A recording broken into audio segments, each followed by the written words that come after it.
suggest this is D-Day, of course, for the former royal known as the Duke of Sussex, Prince Harry. And that's right, a big day in fact, because quite frankly, everything that's going to happen, some suggest he brought upon himself. But what's really going to go on behind the scenes? I have some inside info. Let me share with you, as ever.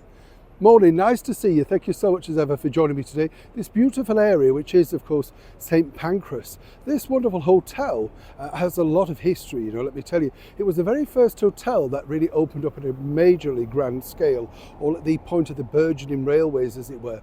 But the downside to it was they decided against, get this chums, putting in electric because they didn't believe, even though it only came about 2 years later, that it would actually take off. Hence the reason it fell out of favour very quickly.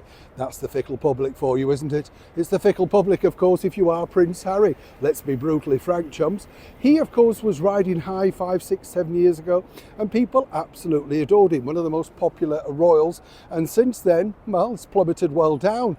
Many suggest a big thing happened when he decided to tell all in his book Spare, which then turned out to be true or not true. Did he really knock these, people off as chess pieces on a board that he claims well inside the British Army? It's ridiculous when you think, but lies come to catch you up, as many people find out.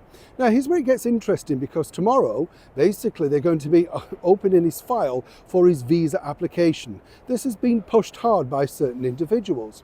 Now, what can you truly expect? Well, I've been told from an excellent source that Prince Harry, in many respects, will, possibly have nothing more than a little bit of humble pie to eat. Now, there's two options, you see. He can claim that he didn't actually fill the form in, and I'm not suggesting he would say that, but that could be the option. You get the picture. The other side of the coin is, even if he says, well, I filled it in, but I couldn't quite remember, etc., he will get out of this. Whatever people are suggesting, this is not the bombshell that people think. What will happen will be the credibility of Prince Harry will go down even further. And that's going to be the bigger problem, because whatever he says, stories he tells, people will think, well, I'm not quite sure you're telling the truth. Now, one way around this would be to basically have the entire thing filmed online, literally from the moment the file comes out, because if you don't do that, people will believe some skullduggery's gone on. Now, this is where they're umming and ahhing, literally, at the moment. This is what I can tell you first and exclusive.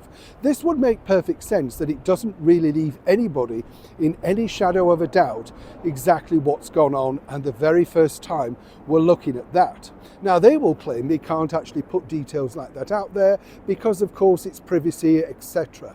But again, is it privacy, say, for you, a citizen over in that country of the United States? If it is one rule for one, why should it be for one and not for everybody? And now, Prince Harry's big day is literally going to be something of a, shall we say, embarrassing moment.